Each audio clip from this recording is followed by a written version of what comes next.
Bendito seas. Bendito sea nuestro Señor. Es lindo adorar a nuestro Señor. Amén.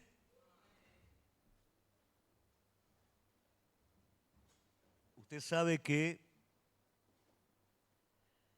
cuando la iglesia inicia con tiempos de ayuno y oración, siempre fue el sueño que desde la mañana a la noche, cuando la iglesia crezca aún más, cuando nuevos ministros de alabanza y de adoración esté presente, que no se corte desde la mañana hasta la noche el tiempo de adoración. Entonces, irse reponiendo, ¿no? Venir otras personas que en determinado horario del día jueves pueden estar tocando, cantando, según el horario de cada uno, pero el sueño es que de la mañana a la noche la iglesia adore al Señor. Cuando perdemos la óptica de Cristo, cuando perdemos la óptica de su persona en nuestra vida, lo perdemos todo. Cuando reemplazamos la persona de Cristo, la obra del Espíritu Santo por actividades, lo perdemos absolutamente todo. Pero cuando permitimos que el Espíritu Santo sea Señor de nuestra vida, dirija su iglesia y dirija nuestra vida particular, ahí lo ganamos todo. Y vamos hacia ese lado. Por lo menos yo voy hasta ese lado, no sé usted para dónde va. Lucio también me acompaña. Gracias, Lucio. Vamos a abrir la palabra de Dios en Marcos capítulo 5, versículo 21 en adelante. En esta noche me gustaría poder hablar acerca de una fe de resurrección.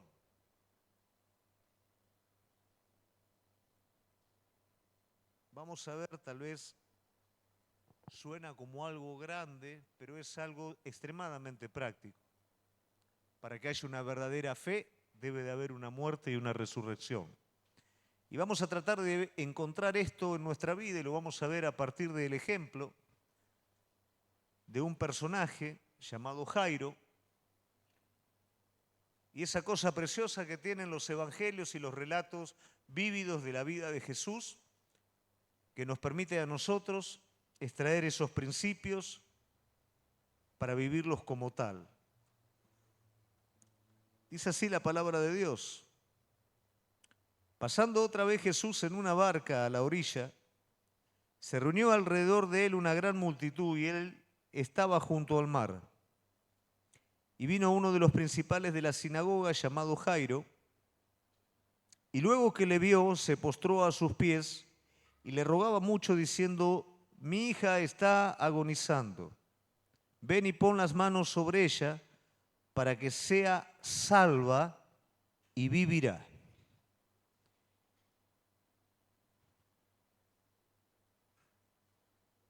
(24) Fue pues con él y le seguía una gran multitud y le apretaba.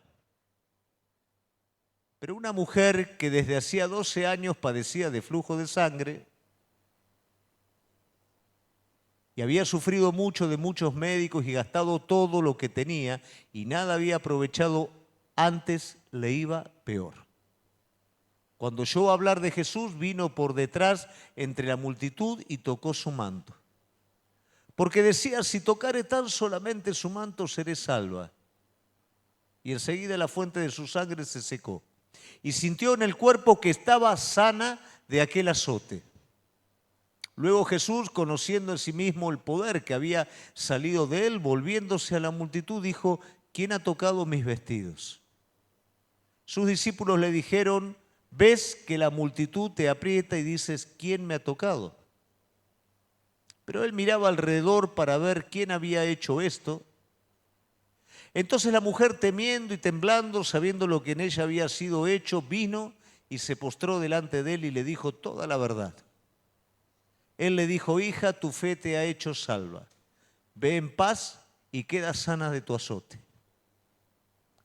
Mientras él aún hablaba, vinieron de la casa del principal de la sinagoga diciendo: tu hija ha muerto.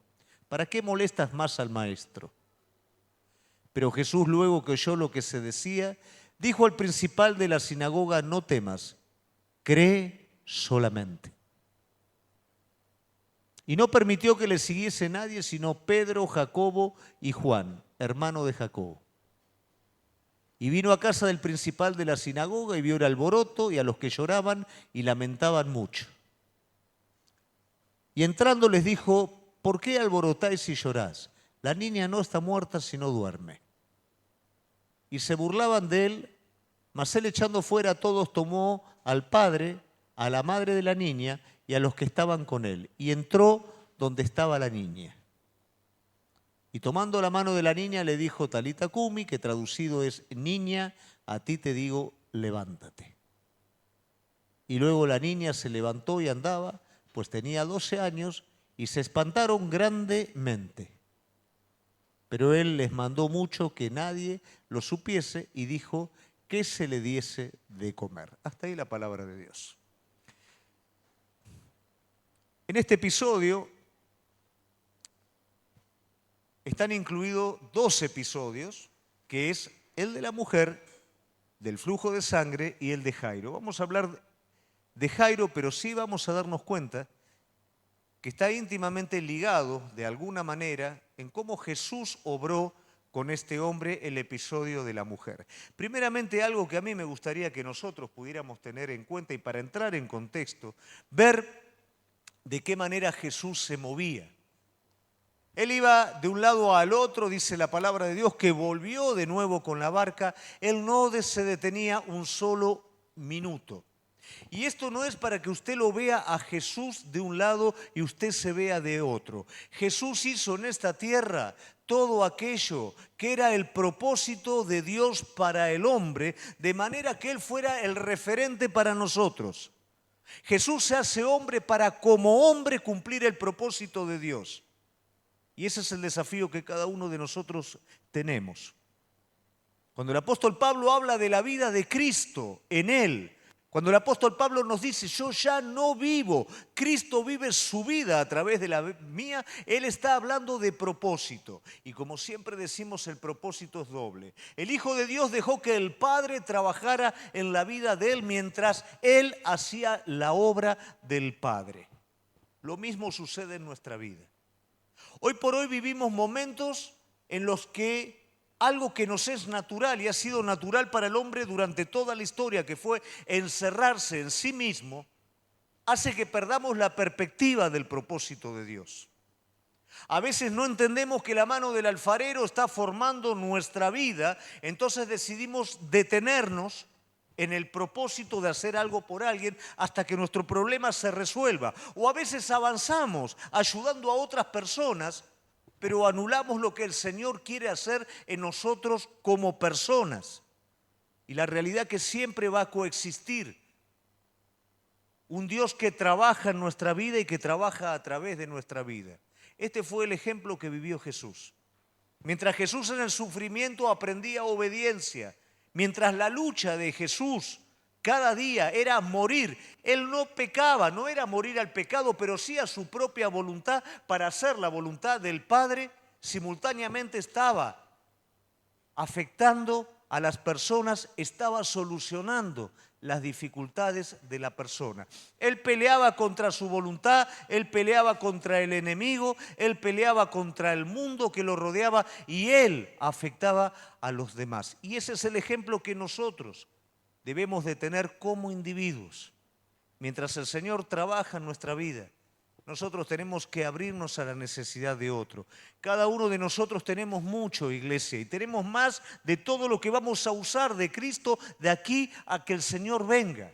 Tenemos conocimiento para tirar para arriba, conocimiento que un mundo entero está necesitando, que personas que se pierden están necesitando. Pero cuando nos miramos a nosotros mismos, creemos que el único problema es el nuestro.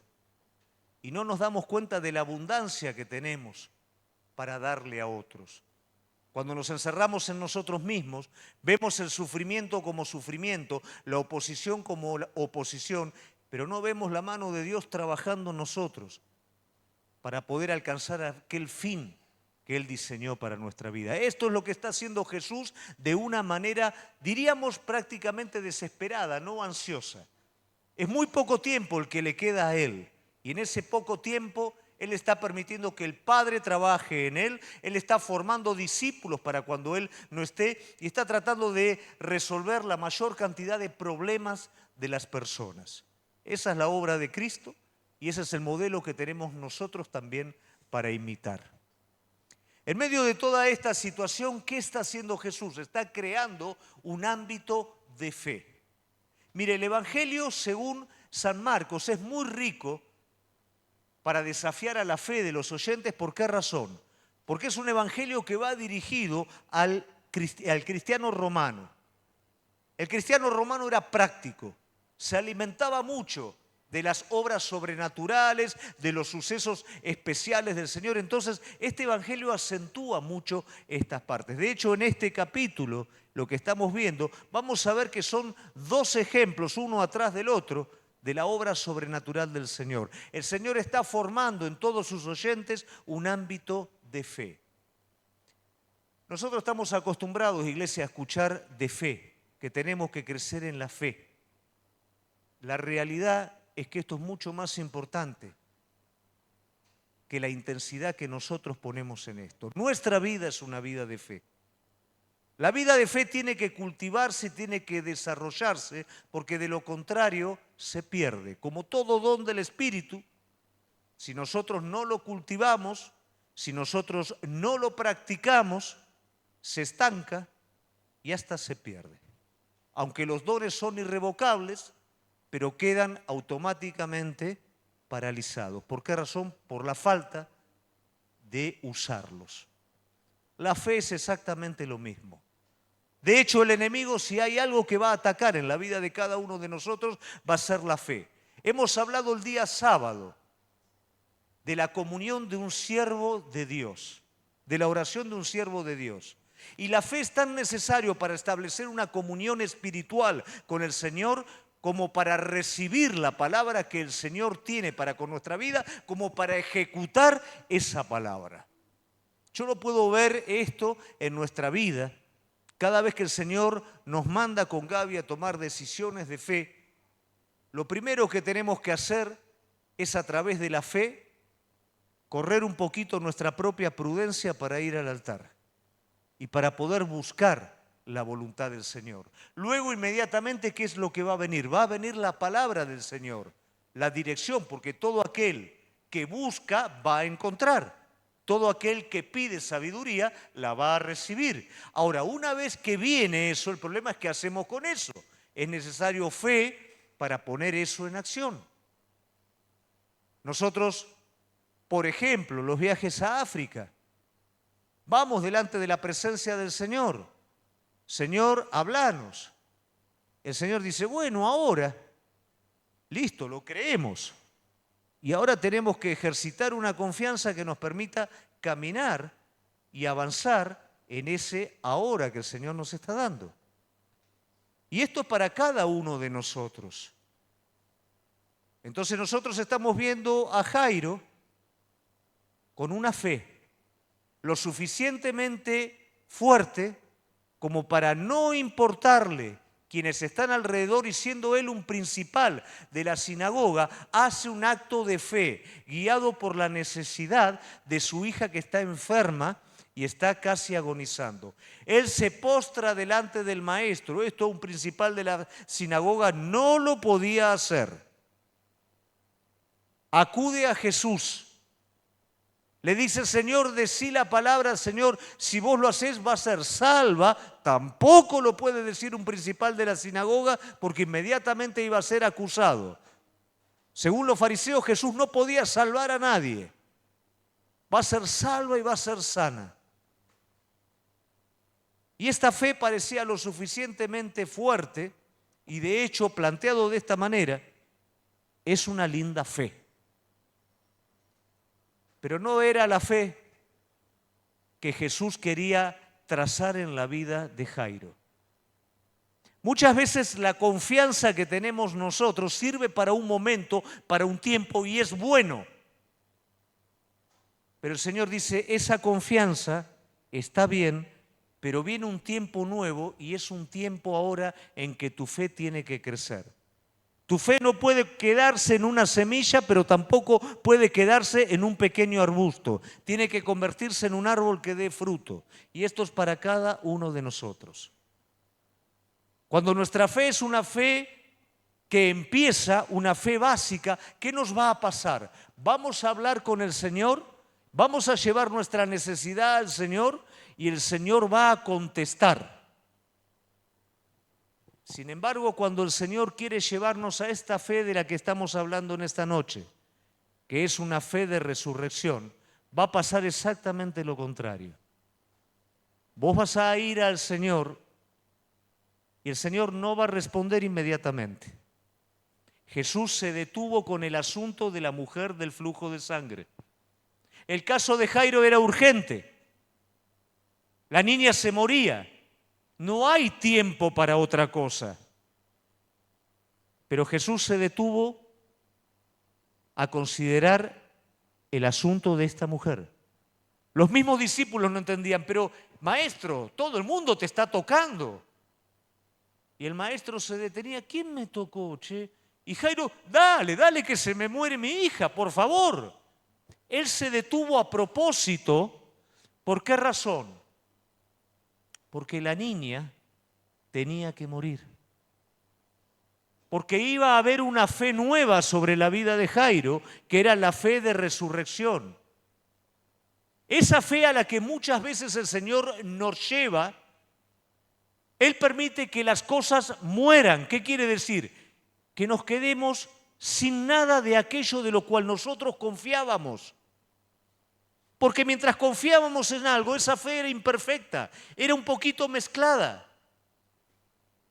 Jairo tenía confianza para que Jesús sanara a su hija, pero no tenía confianza todavía para que Jesús la resucitara.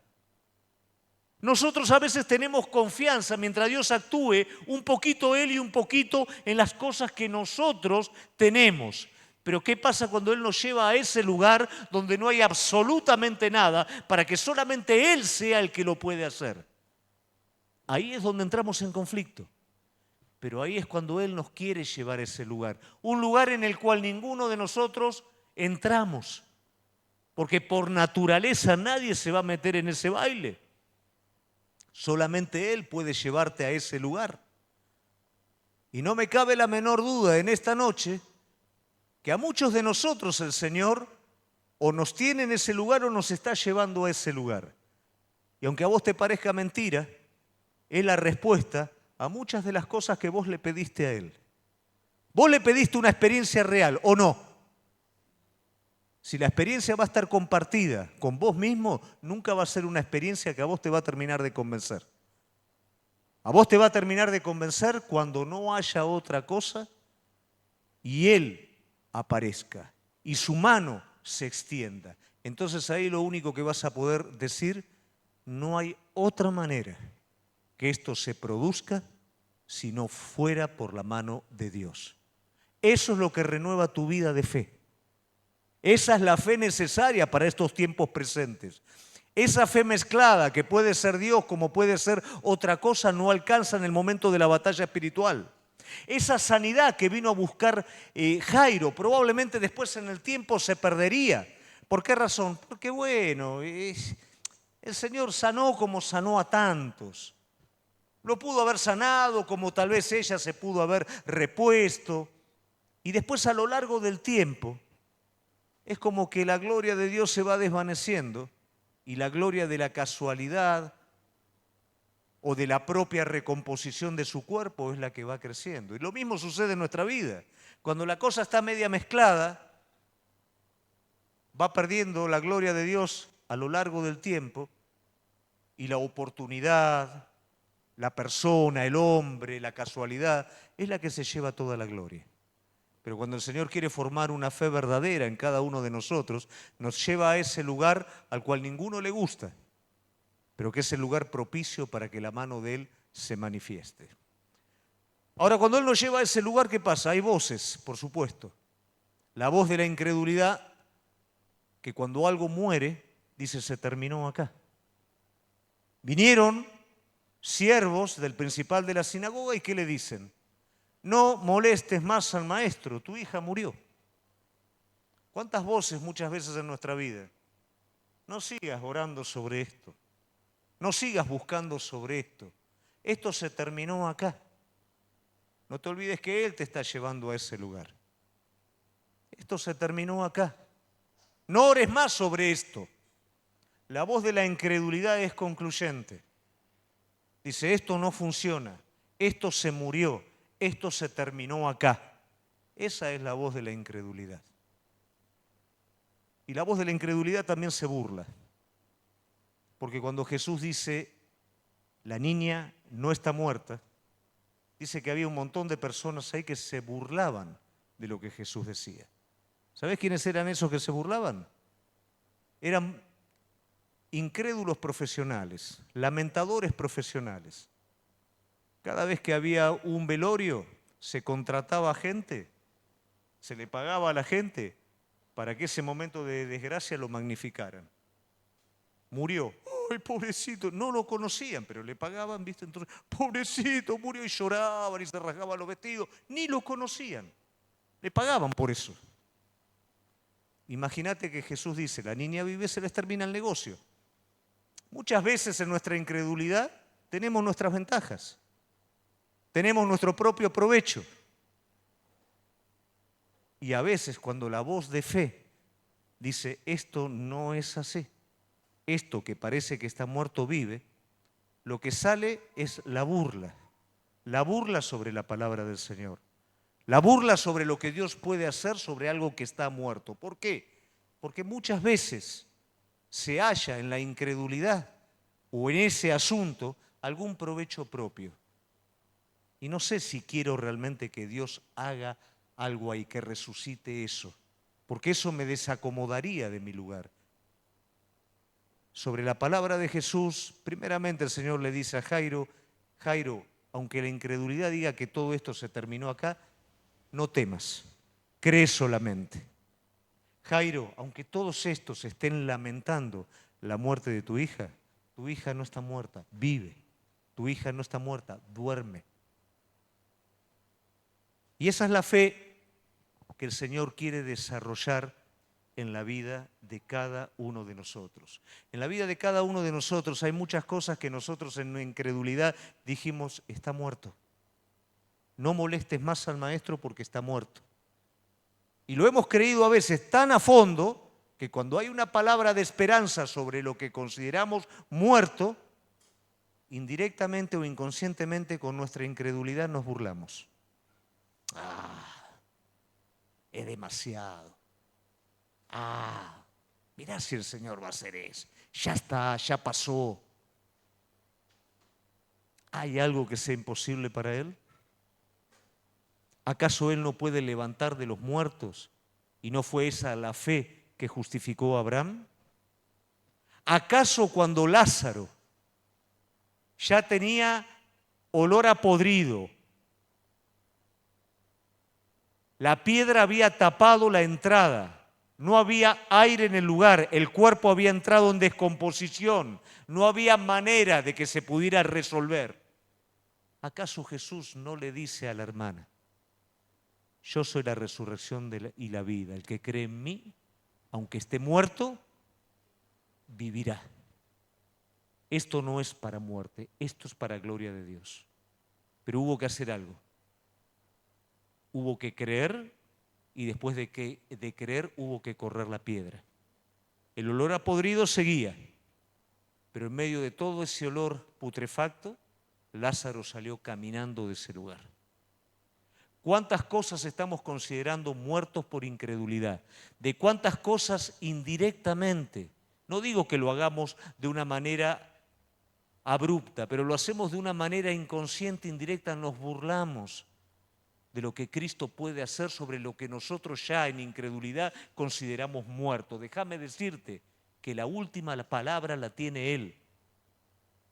Había una mujer que le preparaba siempre a Eliseo una casa para que cuando Eliseo pasara con Giezi se pudieran quedar en ese lugar. Esta mujer No le pidió nada a cambio porque para ella, ¿qué era lo importante? Que este hombre de Dios parara y poder tener ese pedacito del cielo cerca. Esta mujer era una adoradora verdadera. Esta mujer quería lo de Dios. Esta mujer quería sujetar de alguna manera cerca aquello que pertenecía al cielo. Entonces le hace una casita. Le pide permiso al marido, le hace una casa para que cada vez que Eliseo pasara pudiera quedarse en ese lugar. Y Eliseo sabía que esta mujer tenía una necesidad y esa necesidad era la de tener un hijo, porque no podía tener un hijo. Y Eliseo en recompensa decide acudir a Dios para que Dios haga ese milagro. Esta mujer dice, pero yo no te estoy pidiendo nada. Ojo, no te burles de mí, por favor. Yo no te lo estoy pidiendo. Esta mujer queda embarazada y da a luz un hijo. El hijo crece y a una tierna edad muere. Esta mujer dice, esto no puede ser. Ella no aceptó la muerte de su hijo. Ella recostó a su hijo en la cama, cerró la puerta y fue a buscar al varón de Dios. No habló con nadie. No le dijo a nadie, mi hijo está muerto. Vino Gesi. No le prestó atención a Gesi hasta que llegó al hombre de Dios. Y el hombre de Dios manda a su criado para que orara y el joven resucitara. El criado ora y no pasa absolutamente nada. La mujer no lo acompañó al criado, se quedó con el hombre de Dios. Bajó con el hombre de Dios después. El hombre de Dios oró por este niño y el niño resucitó. Ella no dio lugar a ninguna otra cosa. Ella dijo, la última palabra en esto la tiene Dios. No la tienen mis sentidos, lo que mis sentidos están viendo. No la tiene el criado del siervo de Dios que dice que mi hijo no resucita. El que me dio el hijo es el que tiene el poder para resucitarlo. Y la última palabra sobre esto la tiene el Señor. Y su hijo resucitó. A veces nosotros estamos acostumbrados o consideramos que la fe tiene que ser algo fácil, que tiene que ser algo rápido, algo sprayet. Y no nos damos cuenta que esos caminos el Señor los permite para que nosotros solamente aceptemos como palabra lo que Él dice. La niña estaba muerta, pero el Señor le dice a Jairo, no temas, cree solamente. Muchas cosas están muertas para nosotros, pero la palabra de Dios nos dice, no tienen por qué estar así. Pueden vivir. Por promesa de Dios pueden vivir. Pero a veces nosotros decimos, esto se terminó acá. No hay esperanza. A veces nosotros, mira si va a ser así. Nos burlamos en nuestra incredulidad, porque la incredulidad, iglesia, es una burla. Dar algo por terminado cuando Dios dice aún hay más, es una burla. Y no recibimos a veces, ¿por qué? Porque no pedimos. O pedimos dudando y somos como las ondas del mar. Pero pedí está dándose totalmente lo contrario, porque Él te está llevando a un lugar más profundo. No alcanza esa media fe. Él te está llevando a un lugar de confianza absoluta. Él estaba preparando una iglesia. Yo cuando veo lo que Jesús está haciendo con sus discípulos, me hace acordar cuando yo empecé con mi negocio, ¿no? Mi negocio iba a ser una empresa, pero al principio yo estaba trabajando en ese negocio y trabajaba con algunos jóvenes y yo hacía todo junto con los jóvenes para que ellos después pudieran seguir adelante con eso y yo estar dedicándome a otro aspecto del negocio que estaba haciendo. Y Jesús estaba haciendo exactamente lo mismo con sus discípulos. Él estaba haciendo todo aquello que ellos tendrían que hacer después. Y eso es para cada uno de nosotros. Pero para esto ellos tenían que aprender la confianza. Mientras Jesús está haciendo todo esto, en este ámbito de fe, los está participando a sus discípulos de algo mucho más intenso. Todos vieron lo que pasó. Perdón, alguien que se fije en el baño, por favor. Gracias. Jesús estaba formando a sus discípulos. Ese ámbito de la fe era general para todos, pero para sus discípulos era diferente. A sus discípulos le estaba contando, lo que pasó con esta mujer es porque alguien me tocó. En la resurrección de esta joven, todos salieron de ese lugar.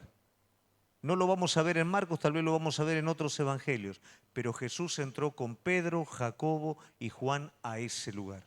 Ese ámbito de fe para los demás era algo mucho más profundo para sus discípulos.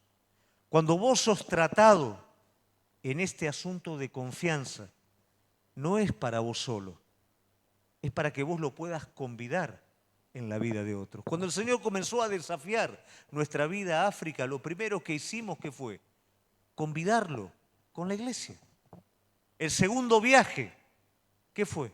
Llevamos todos los que podíamos llevar, porque queríamos que de esa misma experiencia otros también participaran. Y seguimos de la misma manera. Ahora, esto también es para nuestras vidas, para la vida de ustedes. Cuando el Señor te está llevando a vos a experiencias de fe, ¿para qué es? Para que la convides con otro. ¿Por qué el Señor permite que pases determinadas cosas en tu vida? Porque otro la va a necesitar. No es solamente para vos. ¿Cuánto de la confianza o de la fe necesaria para África nos sirvió a nosotros para poder aconsejar a otras personas que necesitaban en su situación esa confianza entera en Cristo? Eso es lo que hace el Señor. Lo mismo que Jesús hizo con sus discípulos es lo que hoy sigue haciendo en nuestras vidas. Entonces no te asustes cuando el Señor te lleva a desafiar una fe de resurrección. Ya sabe que como Jairo vos sos capaz de inclinarte a los pies del Señor sin tener vergüenza de otro. Él ya lo sabe. Pero ahora es necesario que tu fe crezca. Es necesario que aquello que vos estás pidiendo, tal vez de manera temporal, el Señor tenga que esperar un poco. Como esperó con Lázaro, como esperó con Jairo. Tal vez Él se demore a propósito para que la cosa muera. Y toda esperanza personal, toda esperanza de otra persona o circunstancial desaparezca, para que solamente Él pueda aparecer como el que genera todo. Y vos puedas decir, esto realmente lo hizo Dios, si no era imposible. Esta fe de resurrección, como te dije, pasó con esta mujer, pasó con Lázaro, ha pasado con Abraham. Abraham llegó a creer que realmente él era capaz de levantar de los muertos a su hijo. A veces el Señor mismo te va a pedir, a veces te tiene que llevar Él porque nunca lo vas a hacer vos. Pero cuando tu fe crece y se desarrolla, Él te va a pedir determinadas cosas que puedan ser entregadas a muerte. Y vos sabés qué es lo que vas a entender, que mientras mantengas esa cosa, no vas a estar experimentando lo que realmente vos necesitas de Él. Él te lo va a hacer entender. No es dar cualquier cosa. Va a haber un momento que el Espíritu Santo te va a decir, si no soltás esto y no lo pones como Isaac en el altar, yo no puedo darte el resto. No vas a poder experimentar el resto porque estás teniendo más confianza en lo que tenés en tu mano que en lo que yo puedo hacer. Entonces no es solamente cosas que nosotros hayamos considerado muertas, hay cosas que nosotros tenemos que entregar en el altar para que mueran y que Él sea todo. Pero todo apunta a una cosa, a que pueda haber una fe pura. La palabra de Dios nos habla de cómo tiene que ser nuestra fe. Esa fe va a ser purificada. ¿Y por qué va a ser purificada? Por medio de la prueba. Porque lo que vos y yo estamos necesitando en este tiempo presente no es una fe a medias, no es una fe mezclada. Una fe que sea capaz que aún cuando vaya en el valle de sombras y de muerte, no va a tener temor de ningún mal. ¿Por qué? Porque sabe que el Señor está con Él. Esa fe que va a permitir que aunque todo sea contrario, basta que Él haya hablado para que te puedas mantener firme en lo que Él dijo. Esa es la fe que conquista, esa es la fe que vence a este mundo. La fe a medias no vence, porque cuando el enemigo toca la otra mitad, nos desmoronamos y nos caemos. Pero tenemos que animarnos a llegar a ese punto, a llegar a la nada. La iglesia tuvo que llegar a ese punto para levantarse poderosa. Los discípulos tuvieron que llegar a ese punto donde la fe fue una fe de muerte para resurrección. ¿Por qué? Porque su maestro les fue quitado a ellos de su propia vista. Y ahora ellos se quedaron en la nada propiamente dicha. Ahora ellos se quedaron completamente solos. ¿Qué pasó con todo lo que dijo Jesús? ¿Qué pasó con todo lo que habló? ¿Qué pasó con todas las señales? ¿Qué pasó con todo esto? Ahora no hay absolutamente nada. Ahora iba a venir lo más grande que la iglesia iba a recibir. La palabra completa, la palabra concretada de Jesús y el Espíritu Santo derramándose sobre ellos. Ahora lo que Jesús había hecho antes, lo van a empezar a hacer ellos. Y la gloria de lo que ellos van a hacer, dice la palabra del Señor, que los que creían iban a hacer obras aún mayores que las que Él hizo. Y esto fue lo que pasó con los discípulos. Ellos tuvieron que llegar a ese punto de muerte, donde no había quedado más nada, donde parecía que todo había sido una mentira, para levantarse con un poder nuevo, levantarse con el poder del Espíritu Santo de Dios y poder decir ahora, como dijo Pedro, no tengo plata, no tengo oro, pero lo que tengo te doy. Donde sus discursos ahora eran discursos en el poder del Espíritu Santo y miles de personas se convertían, pero hubo que llegar a ese punto. Ellos no estaban capacitados para hacerlo mientras Jesús caminaba y ellos lo podían ver. Pero ahora que Jesús no estaba, la fe tenía que ser pura, completa en su palabra. Y ellos lo creyeron, fueron llenos del Espíritu Santo y esa es la iglesia. Iglesia de la cual nosotros somos parte. Y nosotros vamos a pasar exactamente por lo mismo. A veces estamos acostumbrados a verlo a Jesús a través de una experiencia condicionada. O un lindo culto, o un buen tiempo, o un ánimo emocional. Pero iglesia, tenemos que estar dispuestos a que no quede nada para que Él sea todo. Tenemos que estar dispuestos a que aquellas cosas que son medias dudosas terminen desapareciendo para entender que la obra es completamente de Dios. La fe en nuestras vidas tiene que crecer de una manera en la que nosotros podamos decir, siempre ha sido Él. De hecho, siempre fue Él. Y de aquí en adelante, siempre va a ser Él. Y no hay nada que suceda sin que Él lo permita. Y no hay nada que suceda en mi vida que no me lleve al bien de Dios. Y que todo lo que me sucede me va a llevar al bien de Dios y que Dios va a cumplir su propósito en mi vida. Esto es real, esto es sí, esto es amén. Y en esto, iglesia, nos tenemos que levantar. En una confianza absoluta en Él. ¿Por qué no sucede la cosa a veces como yo espero? Porque Él está buscando llevarte a un lugar de mayor profundidad. Él está buscando que todas las cosas, aún vos mismo, puedas tener desconfianza de vos mismo, para que tu confianza absoluta sea en Él. Y ahí es donde vos empezás a seguirlo y ya no lo haces a Él seguirte a vos, sino que vos lo empezás a seguir a Él, porque sabés que su dirección, su guía es efectiva. Y la última esperanza o fe de resurrección es algo que tiene que estar presente en la vida de cada uno de nosotros, iglesia. Es la confianza en el galardón que vamos a recibir cuando Él venga. Esto parece medio interesado o medio egoísta, pero no es así. Esto es una realidad. Cada uno de nosotros vamos a recibir un galardón y ese galardón tiene que ver con el propósito, tiene que ver con la libertad o con la docilidad que le permitimos al Señor trabajar en nuestras vidas, en carácter y en obra para con los demás. Y cada uno de nosotros va a tener un galardón conforme a eso, conforme a cómo nos dejamos trabajar por Él, cómo nos rendimos a Él y cuánto de la obra que Él puso en nuestro corazón cuánto de la dirección del Espíritu Santo que puso en nuestras vidas para hacer bendición a otros, respondimos de ello. Vamos a recibir un galardón y eso lo vamos a recibir cuando ya no estemos aquí. Y eso es una confianza de resurrección. Lo vamos a recibir el día que estemos en la presencia de Él.